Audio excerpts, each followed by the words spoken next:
put your right arm out again like you just had it. I'm going to bring this club over here. So I've set this angle for you. So now get in your golf posture for me. And if you turn out of the way, that matches up with this square face. And now you have all those positions we talked about very early on.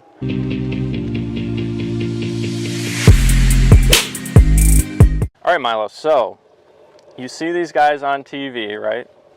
And you got, like we said, Joaquin Niemann, Victor Hovland, Colin Morikawa, all these guys, right?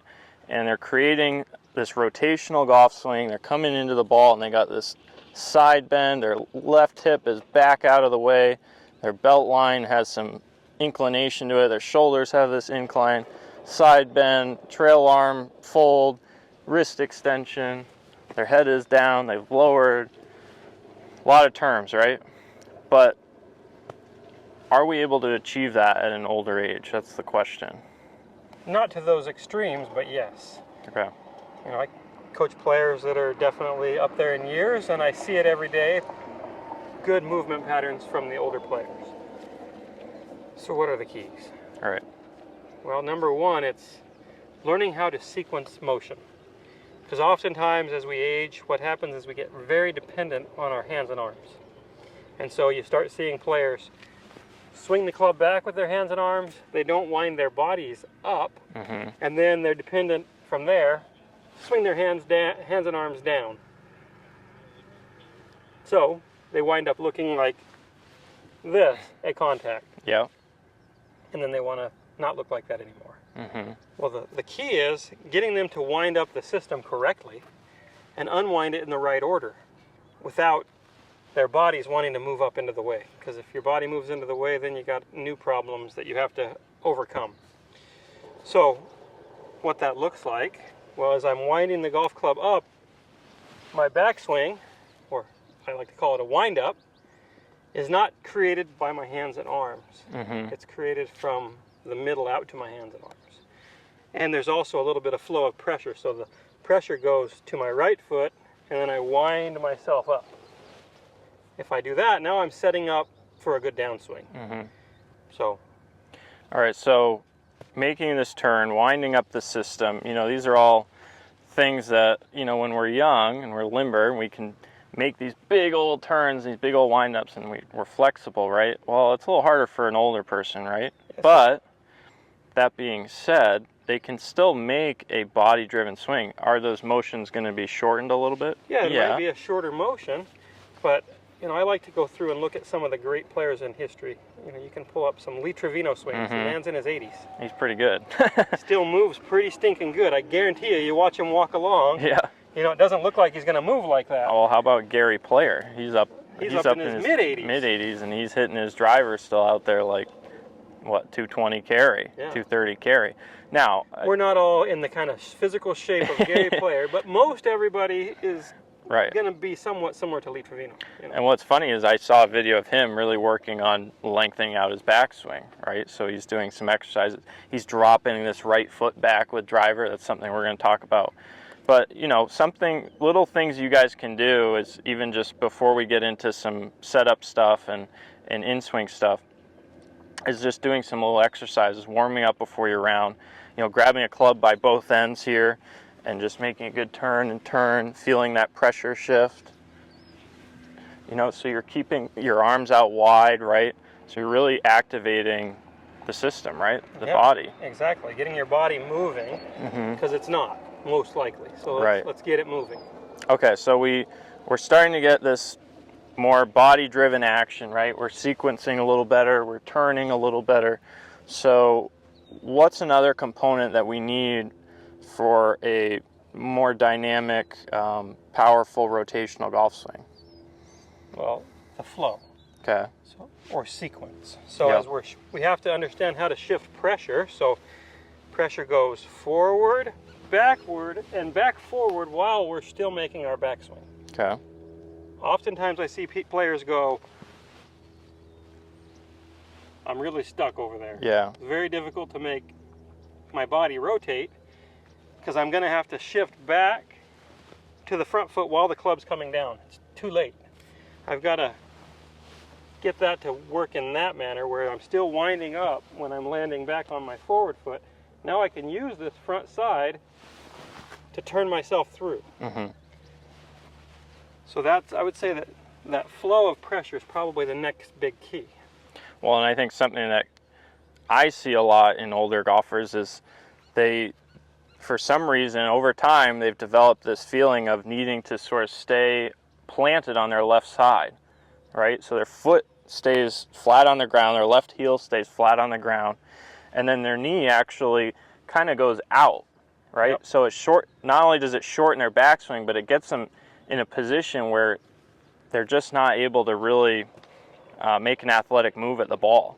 So for a lot of older golfers, and even now you're seeing it with younger players too, Justin Thomas, he's activating this little heel raise. Jack Nicklaus back in the day obviously was one of the best at doing this. Let that knee fold in a little bit, let that heel lift a little bit, and you'll make a bigger turn off the ball. And it also gives you a little bit of a timing mechanism for starting your downswing. If Perfect. I wind up like this, and this is in the air, I can feel how to go back and plant. And that starts heading down before that finishes going up. Yes. Right. Because the key to getting that nice rotated look at contact, it's not the range of motion. That's not the magic. Yeah. Because I am like not flexible, and I can do it. It's the timing. You're kind of old. I'm not old. But I'm not flexible though. So if it's about flexibility, it's not my thing. Yeah. It's about sequence. Okay, so we got the sequence, we got this, the understanding that our body is going to be driving the motion. The one last piece I guess we can bring up is sort of our levers, right? So how our wrists are working, right? Because so often we see golfers wanting to hit or help the ball into the air, throwing angles. Maybe they never even set the angle to begin with, one or the other. But basically, this right arm gets straightened out too early, the wrist gets straightened out too early, and there's just no power behind that. Plus, when that gets thrown out, you almost never see someone get open or rotate. Well, you can't, because there's a correlation between this being back here and me turning my body. If this gets out here in front of me, right, it's going to get to the ball before I get my body turned. And you actually have to have your chest almost closed to match that up. Often when you see somebody start to throw this early at contact, you'll actually see the buttons on their shirt behind the ball. So let's put your right arm out again like you just had it. I'm going to bring this club over here. So I've set this angle for you. So now get in your golf posture for me. And if you turn out of the way, that matches up with this square face. And now you have all those positions we talked about very early on in this video about getting open. And okay. You know, the amount I rotated there is probably more than most are going to be able to do, but it's the idea. Right. If that wrist is feeling like it gets extended back and your body's turning and that's staying back, it's going to unload at the right time for you based on your rotary capabilities. Okay, I'm going to bring up your, well, I don't know, is it your favorite sport or second favorite sport? Baseball. Well, golf's my favorite sport.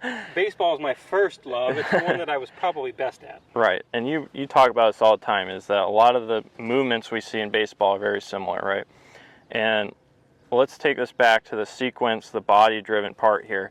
So if I have the bat up and I step, that bat falls back behind me, this angle gets into, or this wrist gets into extension, right? As I hitter in baseball really doesn't, their wrists work different. So you don't actually extend your wrist. A little more radial, it's right? A little more radial, but the forearm will actually supinate like this to get the barrel lined up how we want it. Okay. So what I'm trying to get at here is that the bat gets behind us, and that matches up with our rotation if we're trying to hit like a home run. For sure. Right? So same idea. The barrel of the bat will go from here and begin working back like that. Boom. So that sequence and flow, that's really kind of what we want you guys to take from this as you try to incorporate more of these rotary motions, right? For sure. Okay. Anything setup wise they can also do?